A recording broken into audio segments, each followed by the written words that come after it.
In this video, I will show you how you can wrap the text in cells in Google Sheets. So if you try to type in a cell and if the content is overflowing, you can see that by default it doesn't clip it or it doesn't wrap it.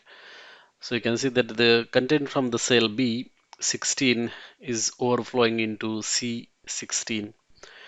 But most of the time what we want to do is that we want to fit the content in the cell itself. So for that, select that cell and then you have to go to this option, text wrapping, click on that. And by default, this is the option that is selected, overflow. But if you click on wrap, what happens is that the text will be wrapped and it will fit in the same cell. So you can see that now the text is not overflowing into other cell. And there is another option to clip the text. So that is the one. So with that, the overflowing text will be clipped. But the best option to select over here in this text wrapping is that wrap, because the text is visible and you can quickly see what is there in that particular cell.